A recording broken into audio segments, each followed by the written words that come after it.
Welcome back, guys. Mr. Anomaly here. The greatest At long last, over the course of the past 72 hours, we have finally come to the end, as this is my final Anomaly Arbitration video for this update that is Illusory Realm of the Blazing Sun Sky Titan Aquila, right? So I'm just gonna be wrapping up my final dots. These are my final dots, my final video for Anomaly Arbitration, just to kind of talk about my overall experiences with this update. And the next time I'm seeing you guys there, it will no longer be Mr. Anomaly.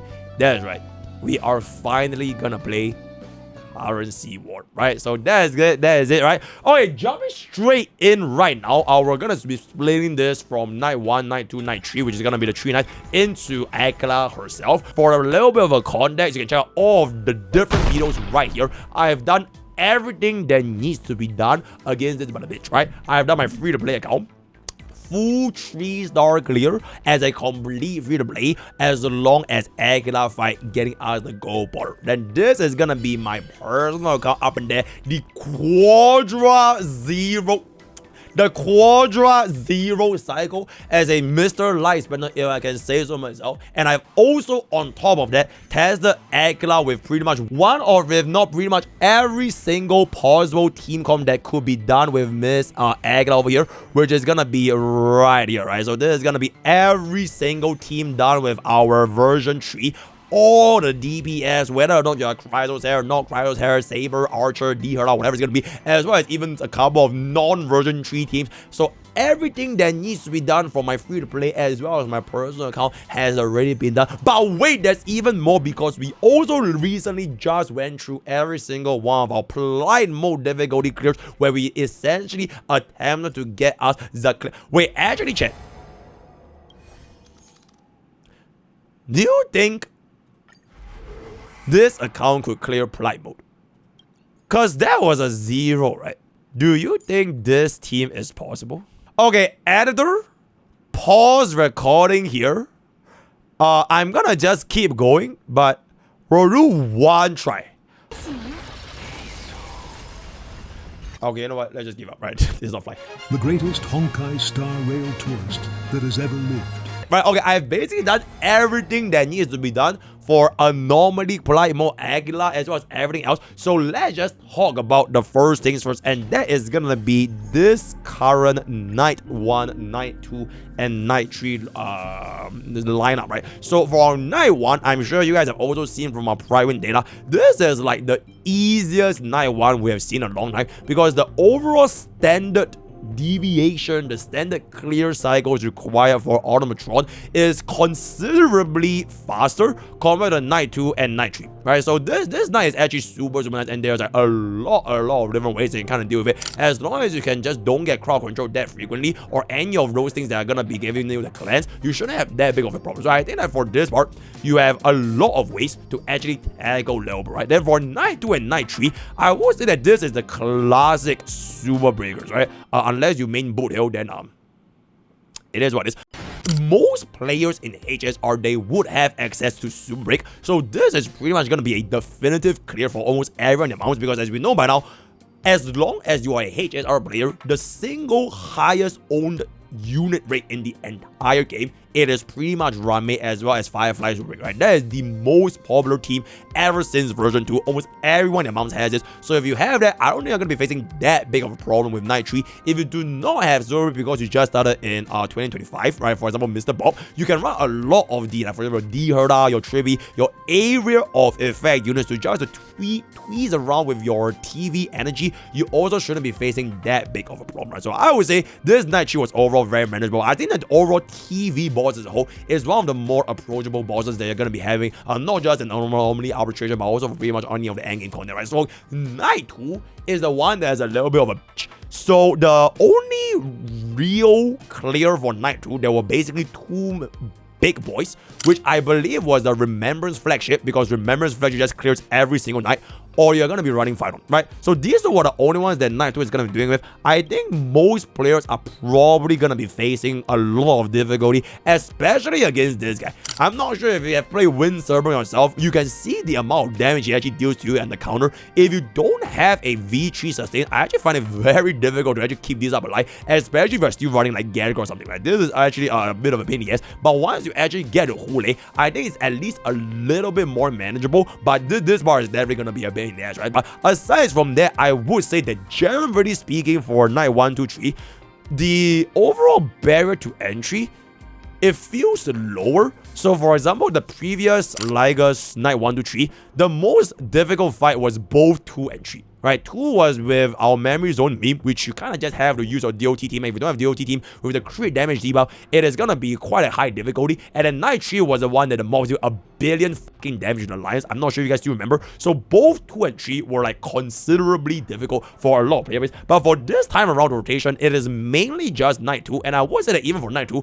it is not super bad unless you really didn't pull for any of our brand new version 3 sustain and you do have like a proper DPS to run into it, then you're probably gonna be facing a little bit more of a difficulty, right? But generally speaking, overall for all 3 Knights combined into one, it feels more manageable compared to Lygus, which is sort of like the same sentiments I'm gonna be having for Aquila, which I'm gonna talk about a little bit later on. So to kind of summarize, Knight 1, the easiest. Knight 2, or rather Knight 3, it is more manageable than Knight...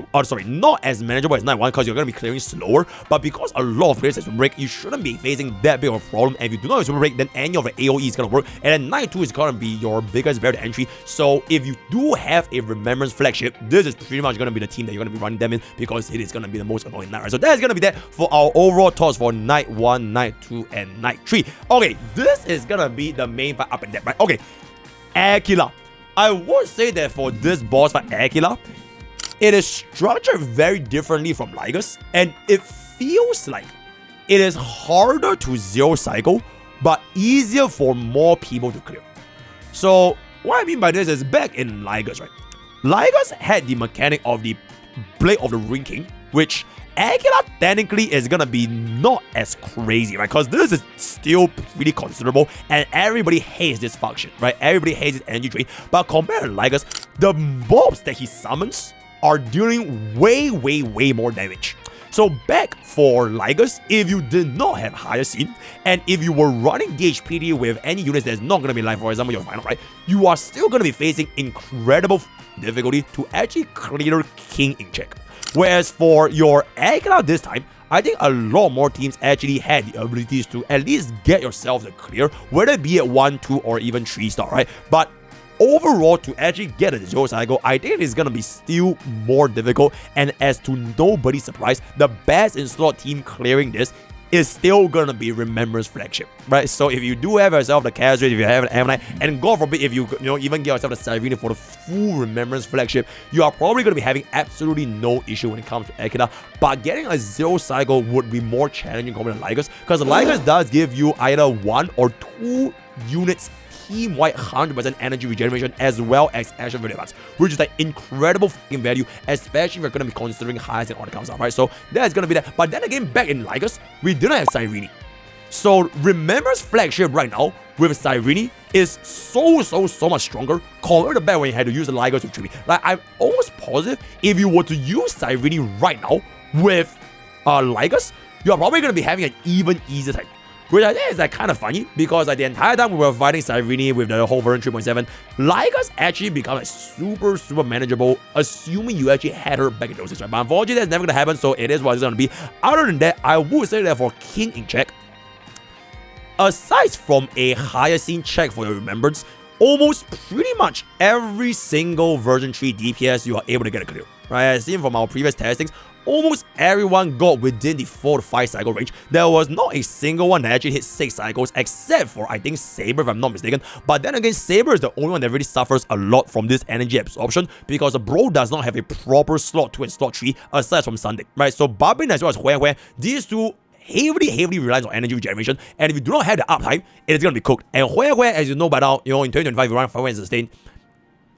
if you laugh, you go to hell, right? So that is gonna be, I think that in the Saber, if we do get better units to be paired up with her, as well as removing away this energy absorption mechanic, I think Saber can definitely come back in. The most surprising out of everyone was definitely gonna be my free unit Archer. I think Archer was an absolutely exceptionally fast clear, aside from pretty much your Castries, no Mortal Team, or your main DPS ever, right? So that is pretty much gonna be it for even your non-version 3 DPS. Okay, to be fair, I cleared it with Light Spender Acheron, Light Spender Firefly, and my wife, which definitely have quite a decent amount of high cost investments. But I think that if you are going to be running E2s, you are probably still able to clear this, which is unlike in previous Lygus, you pretty much just almost cannot clear. Right, no matter what easy you have back in those days, you pretty much cannot clear. The only real loser for Aquila is unfortunately going to be Super Break. Right, I think Super Break, which is kind of like it as well. Super Break is just really suffering quite a lot when it comes to King Jack. But I guess it's not fully useless in Anomaly Arbitration because you can always run your Super Break in your Night Tree, right? So back in our Lygus fight, we also had ourselves Night 1, which was the Trio Puppet. Perfect for Super Break. And now it's gonna be the TV, Night Tree, which is also perfect for Super Break. So they are more like a team for you to clear the goons. But for the final boss, I would not run Super Break. So that is just gonna be a little bit of an unfortunate reality for Aquila. I think generally speaking, the mechanics that she actually has in the fight, there are less variants, right? You don't really have a lot of things to RNG aside from the part where she slams her wings and there's a bounce RNG to see if you get your energy up. For example, I was trying to run the Sylph Ultimate, which is I just fucking just gave up because it was basically impossible. Other than that RNG, it was not as up and down common to Lygus because you just praying to God that Lygus gives you the right ultimate as well as the right action very fast. Otherwise, your runs could go very differently, right? So for this particular fight, it was a lot more stable. And there weren't any annoying wave 1 where, back in Lygus, people took like 20 billion years to clear wave 1, which is the 2 elite mobs with an infinite spawns. And if you couldn't deal with those 2 elites, it really filtered out a lot of potential contestants that you can actually bring Lygus.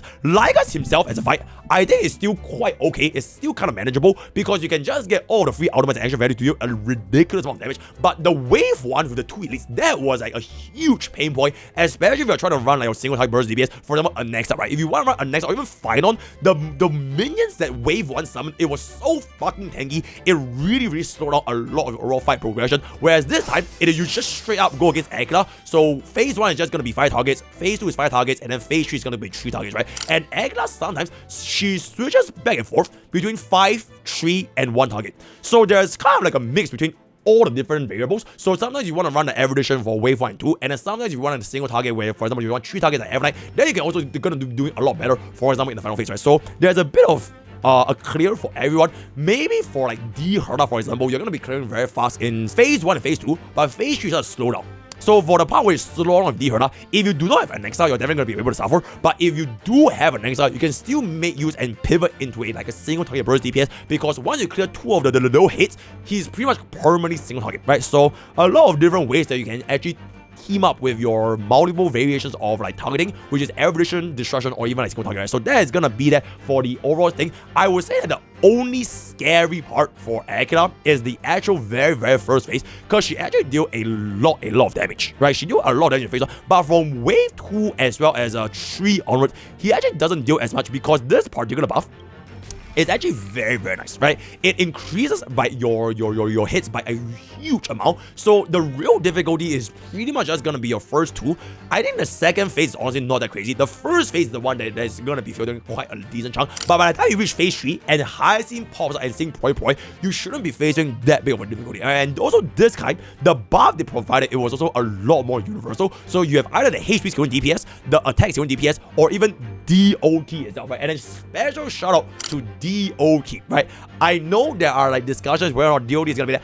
I personally am not a DOT main, but I am a little bit happy that DOT is getting like the special treatment where they always give a couple of DOT buffs in there, a little bit similar to back in version 2. We always have like super break buffs, right? So it brings me a little bit more of a confidence going into version 4 to see if they are able to expand even further on a DOT archetype, because as long as they show that, okay, we still care about DOT, then we are probably not gonna be able to give up on the entire archetype as a whole, right? So for example, nowadays we have Hyacine, which is gonna buff your Kafka, and Cyrene think it actually is like super good with Hyacine, and sometimes people are discussing should we even run Kafka anymore, so I'll just leave that now for the future. So that is pretty much gonna be it for the overall clear as well as experience running Aquila. And to kind of summarize everything before I end up this entire video, I think they took a step in a better direction for Anomaly Arbitration, where you make it more accessible to more players owning different units instead of like shielding for a single team comp super hard. Now don't get me wrong, if you are still running Remembrance, it is still like super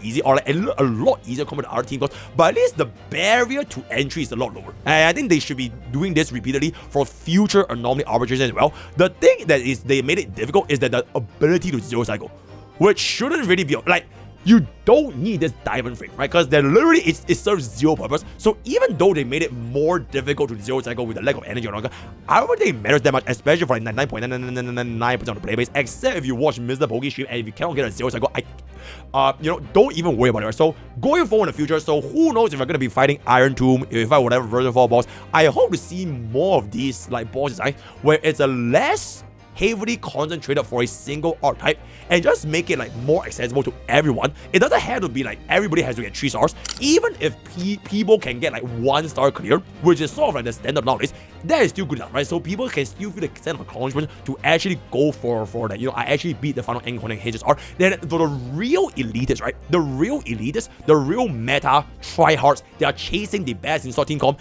Then it wouldn't matter to them because they are gonna be sweaty anyways, right? They are gonna be chasing meta anyways, and all these meta chasers who should be having a higher difficulty to get zero cycle, right? Zero cycle shouldn't be like, you know, for meta chasers, it shouldn't be like super easy anyways, where you just chase the meta and just get it or whatever. So I feel like for both ends, both the casual players, where you're gonna be a lot more accessible to clear Aquila, as well as the meta chasers, where it is gonna be even more difficult to get zero cycles, this is a step in the right direction, right? So that is pretty much gonna be it for my final video. Alright, chat. Please add more pets, right? I want to see more of this. I ain't gonna buy that. Ugly as fuck. I ain't gonna buy that. I ain't gonna buy that. I ain't gonna buy that. Please introduce more things, right? So at the end of the day, I do hope they expand this shop. I really hope they introduce a unit skin over here. That would be very nice. I want to see Challenger Tribute. I want to see Challenger Final. I want to see Challenger or whatever it's going to be. Introduce skins here because I think this is a very nice little for fun loading. Other than that, I don't have anything else to add. Let me know what you guys think of your Anomaly Arbitration experience for this rotation. And finally, we are going to be going into Currency War this coming Friday, so that is going to be that. But I think by the time this video goes up, because my editor has like 20 videos working at the same time, it is probably going to take a while. But if you guys catch my streams, this Friday, we are finally going to be playing Currency War. So we have finally come to the end of my last video in Anomaly Arbitration.